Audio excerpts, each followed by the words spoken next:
Hi everyone, this is MC Aquila, aka Mahira, and today I'm going to be talking about my Zelda fan comic, TRIFORCE of Power. Mainly, why in the heck did I start it, and why am I still doing it almost 7 years, I guess actually over 7 years later, because that's a lot of time. It's almost a whole decade. Whole decade of my life. Anyways, yeah, this isn't super scripted. I do have some bullet points to cover, so I apologize if this gets a tad rambly, but I'll try to restrict that as much as I can. So, to begin, I love Legend of Zelda. I love it very much. I played Orsani of Time and Majora's Mask whenever I was young, and I played the Oracle games. I never finished them. I love them though. And actually, the first manga I ever read was I think it's Akira Himekawa. The official Legend of Zelda mangas. I remember the very first manga I ever read was the Oracle of Seasons manga. And I was so confused because I didn't understand that you were supposed to read, instead of left to right, you read from right to left. And I was reading it the wrong way for like 1 or 2 chapters. And I was like, I love this so much because it's Zelda, but why can't I follow what's going on? And then I finally saw a note that the translator or somebody did. It was like, you need to read it this way. And I was like, oh, sorry about that. And I was like, oh, it makes so much more sense now. And, yeah, so it has a history with me as a gamer, I guess. And just also as an artist and just comics in particular. So yeah, and plus there's just a lot that I like about it in regards to the fact that the games are like, high quality. I really feel like Nintendo goes for broke with them because I've never played a Legend of Zelda game where like I ran into anything that felt broken or unpolished or whatever. Like they're just nicely done games, and I appreciate things that are high quality.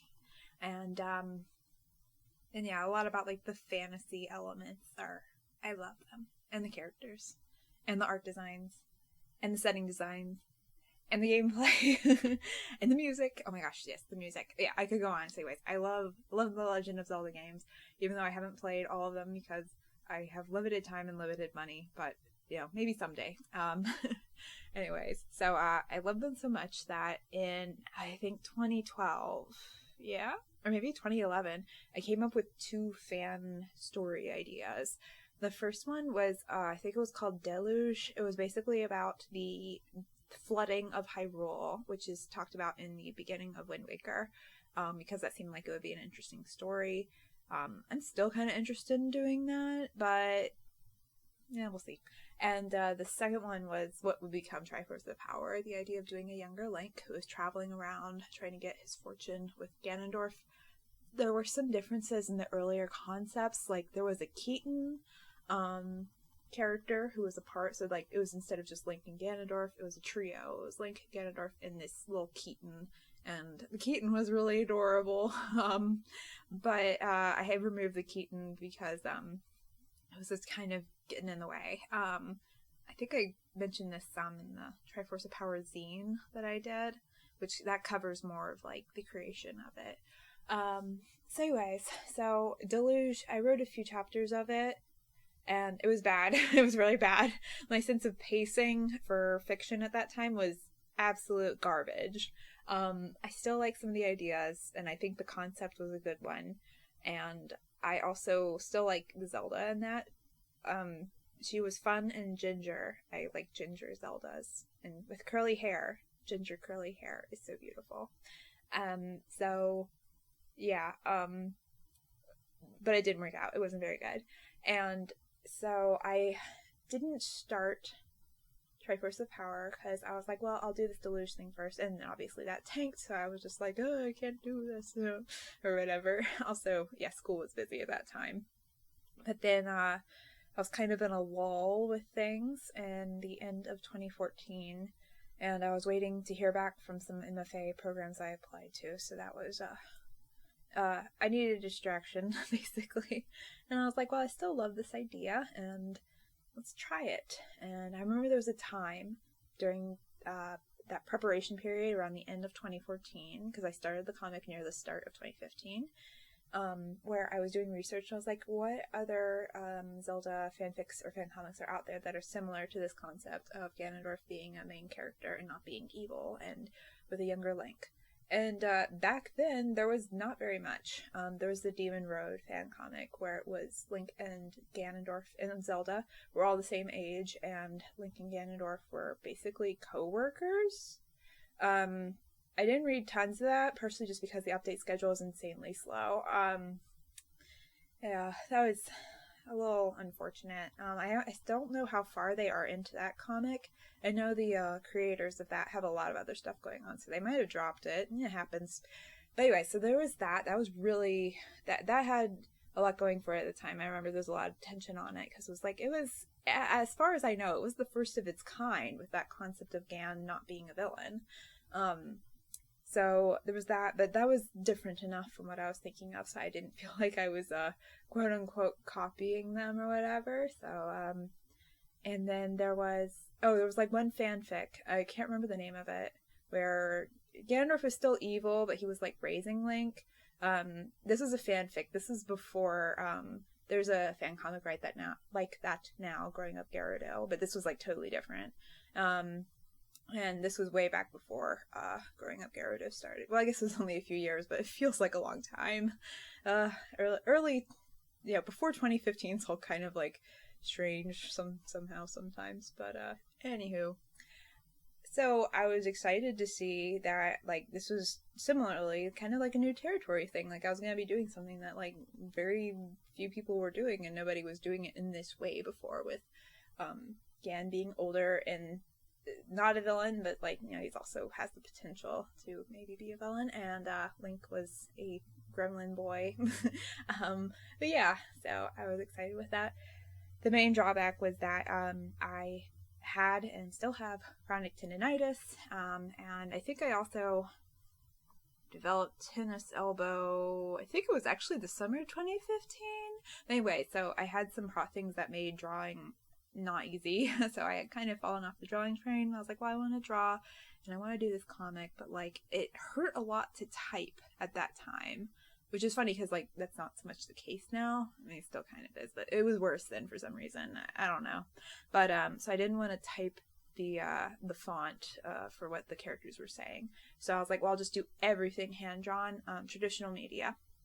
And the pages were simple and they were small, and it was basically perfect for me getting back into drawing and me sharing these ideas that I had, because I remember I wrote out the scripts in my notebooks, and man, it was really traditional media just purely for a while there. I mean, I could scan it into the computer, make a couple edits with MS Paint because I wanted to keep it really simple, and I think it would sharpen it, the contrast and stuff, and then then I was done. Oh yeah, and I'd crop the page obviously, but yeah, it was a simple process, which was exactly what I needed to just get into it, And oh boy, my art was really rough at first, but I really loved it. I mean, there were a lot of reasons why this first few months were amazing. The first is that Tumblr was still pretty active at that time, and I still had people. The DeviantArt was in an interesting place at that time. I didn't get tons of readers, but I got a good amount. I got a good amount of feedback, even though I really wasn't posting on there very regularly. So yeah, I got some good feedback, and it was exciting because I hadn't really made any fan content consistently before. So it was exciting to interact with people. I remember, oh my gosh, on Tumblr I started to get messages from people saying oh, I really like your comic, and just being really sweet, and I was so embarrassed I never replied to them in my little inbox. I still have these messages from 2015 where people were just being really nice and saying really nice things about the comic, but I was so I was so happy but just so shy, I guess, because this is so new for me that I just never replied. I really appreciate it though. So if you ever sent me a message back then just telling me how much you like the comic and stuff, thank you. I had no idea what I was doing. So anyways, so yeah, so it was really wonderful to get back into drawing, to get back into comics, because I I never had done comics, good gracious, comics, like, consistently, but, like, I had always been doing them, even if it was just, like, a little thing here, a little thing there, or, like, whenever I was in middle school, I'd make these long comic storylines about adventures my OCs went on, and I'd show them to my sister. That was, like, my only audience, thank goodness, because those were trash. I was young. Anyways, so, yeah, it was really, really fun, and, so around this time, I mentioned that, like, I applied for MFAs, in creative writing in particular, because I really wanted to be a fiction writer, published fiction writer, with emphasis on fantasy and sci-fi. And I was starting to get into that over the next few years. So, like, in 2017, I published my first book, No Longer Hidden. I'm still very fond of it, but it needs an edit. It was the first book. It had lots of first book problems, but I'm still very fond of it. And, but, you know, it didn't have the success that I was hoping for, which, again, it was the first book. It had a lot of first book problems. It's completely understandable. And then, in 2018, I published with my co-writer, Casey Lonan. We published our first book in our YA fantasy series. It's called The Changeling's Fortune, and it's still quite good. But it did also have several first book problems, because this was our first book together. And we have actually gone back and edited it quite a bit over the years. So, like, if you look on our Amazon page and you look at the reviews, there's still some, like, recent negative reviews, because it's not for everybody, and that's, like, totally cool. But there are a lot of older reviews that are like, this book is incredibly slow-paced and I just couldn't get into it. And yeah, that's most likely, that's before we made some edits that seriously tightened the pacing of, especially, I think, the second and third chapter. We had a lot of stuff that we liked, but wasn't entirely essential for the reader to know.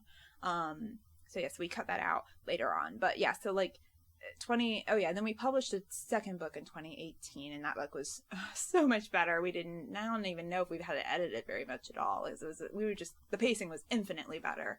And plus we were starting to understand how to work together. But anyways, 2017, 2018, trying to break into the world of indie publishing and, you know, getting books out, and that was exciting, but it just wasn't really getting where I had hoped. And, like, to be honest, my expectations were very unrealistic, especially considering the many flaws in my work, especially at that time.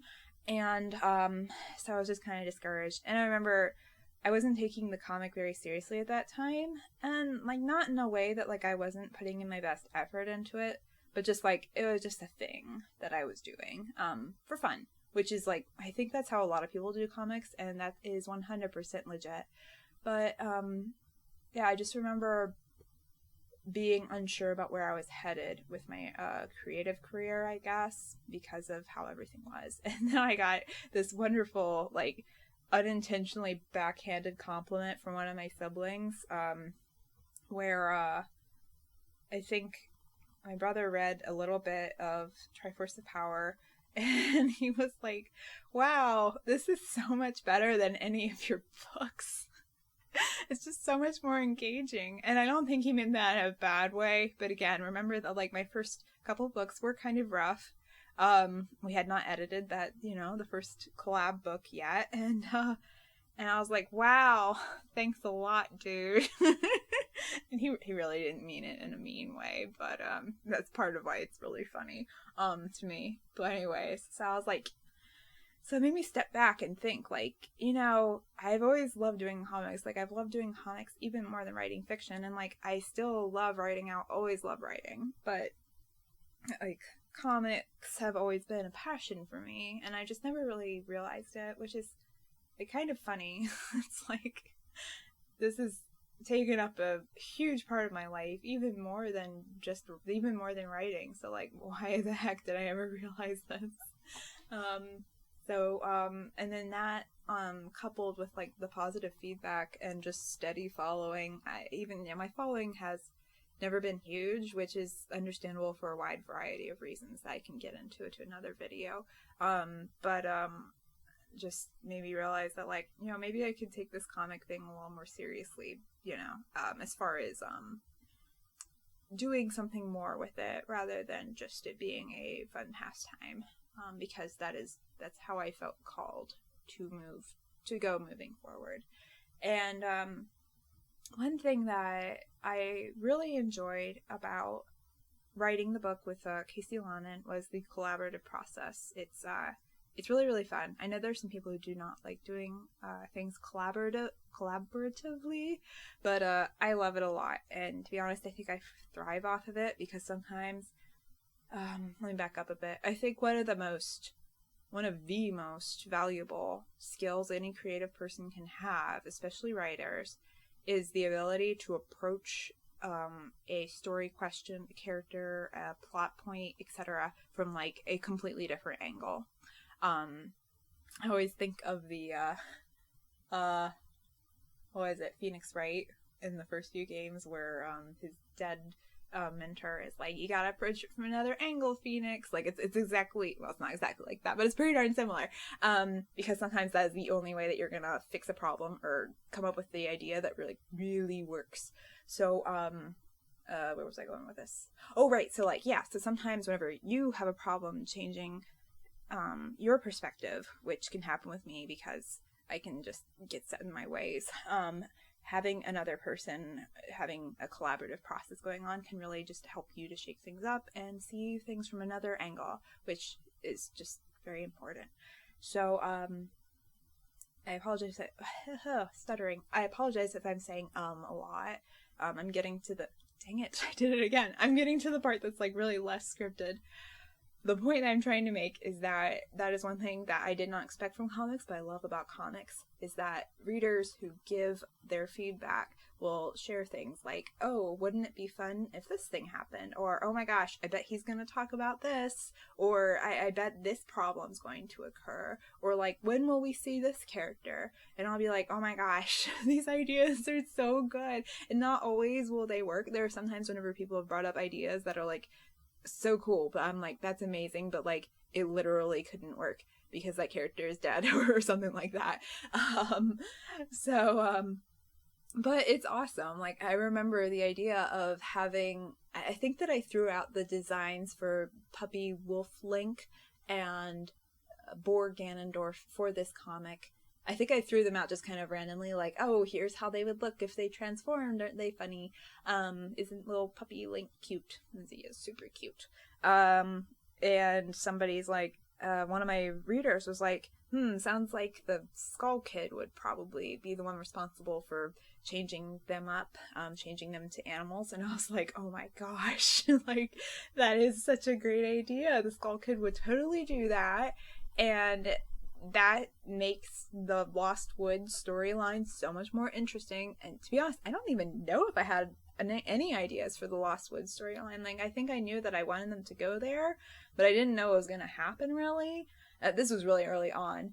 And, but yeah, like, that is now a huge part of the storyline, and holy cow, I am so looking forward to drawing that, y'all. Like, I'm going to be so excited.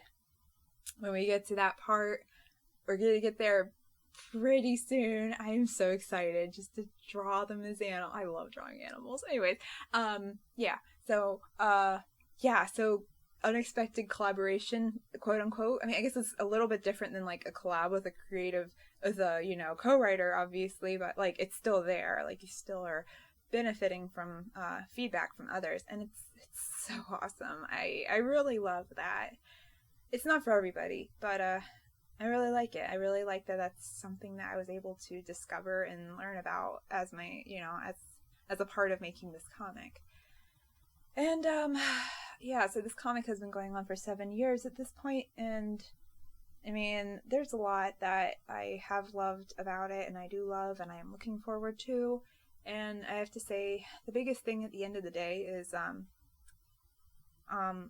there are jokes and drama that I'm looking forward to. So, aside from that, though, I just love the MCs. I love my little version of Link. I love my little version of Gan.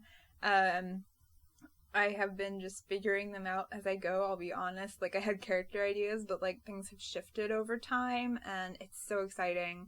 And I mean, for some people that might be really scary and frustrating and all that. And if I was like writing this as like a book or a serial, like on Kindle Vella or something, then I mean, obviously I wouldn't be a fan thing if I was doing that. But you know, if this was a written thing and the characters were changing in ways that I hadn't anticipated as I was publishing it, I would be furious. But with a fan comic, it's fine. It's a lot of fun, and yeah, I like it a lot, and I like that there. I'll finish up after this, but like I like that. One thing I always enjoy is whenever there are two main characters who come from different backgrounds, because it gives you the room to explore very different things. So like Link is a child and he has saved Hyrule from an evil sorceress, and he grew up mostly in like farmland in Ordon. Ordon? Is that how you pronounce it? That sounds Ordon, maybe. Anyways, he grew up there, and his life has not been very easy. Actually, I guess that's their common ground between these two characters. Their lives have not been very easy. But yeah, he's coming from very little, and but he's just this. Overall, he's a pretty happy kid. I mean, really, he most often gets grumpy whenever Gan's being kind of a jerk, or whenever he's confronted with reality, like, you know, maybe people are tricking you out of your money, or maybe you shouldn't steal from blind old ladies just because they left stuff out in plain view in their house where you could take it. Oh my gosh. Anyways, so yeah, so he's like that, and then Gan is grumpy and in his early 30s. He feels a lot older than that. I should have made him, no, early 30s is fine. He has kids. 2 of his kids have died, which is, yeah, his life has not been easy either. He grew up during a civil war, so like, I mean, yeah, Link lived through the sorceress and all she did, but that's very different than living through an extended period of civil war in your childhood, in which you and your mother are like primary targets by the other side, and your mother winds up getting assassinated. Or was it assassinated, or was it a casualty? I think she was assassinated. Yeah, and yeah, and plus your father's leading the other side. He's one of the main leaders on the other side. I don't think he was a general because he's not a Gerudo. He was a foreigner. But very different backgrounds. I just love taking two characters who are different in different places, different situations in life, different life experiences, and just throwing them together and let's see what happens. And that is in this comic in spades, and I love it very much. I enjoy that so much. Yeah, so I love this comic. I love doing Triforce of Power. I will do it until it's done. I'm gonna be honest, like, I do think it's probably gonna last, I will probably be devoting a decade of my life to this. I don't know if it's gonna last much longer than a decade, but yeah, and like, no regrets. Which, I mean, yeah, I mean, whenever I'm saying it out loud, it sounds a lot more like weighty, I guess. Is that a right word?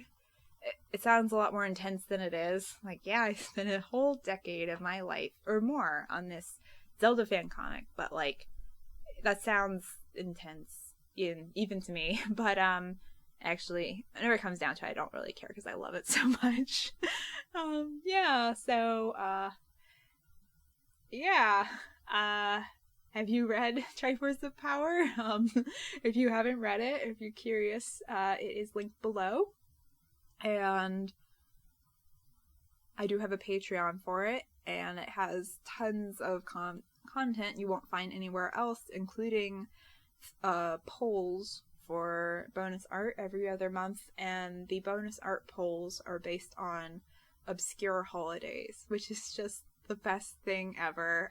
Like, I think that the polls for, what is it, April? Yeah, the options for April, that people are going to choose a theme, and the theme possible in the polls are Velociraptor Awareness Day, or Talk Like Shakespeare Day. Or, what was the last one? Oh, Help a Horse Day. Like, these are so, I love all these obscure little holidays or whatever that we have every month that nobody pays attention to, because there's like at least 1 or 2 or 3 every day, and but it's awesome. Yeah, I mean, why would you need a Velociraptor Awareness Day? I guess the question is, why wouldn't you have such a day, you know? Anyways, so the Patreon's also down below if you want to check it out and support me and the comic. And yeah, I'll talk to y'all later. Y'all have a great day. Bye bye.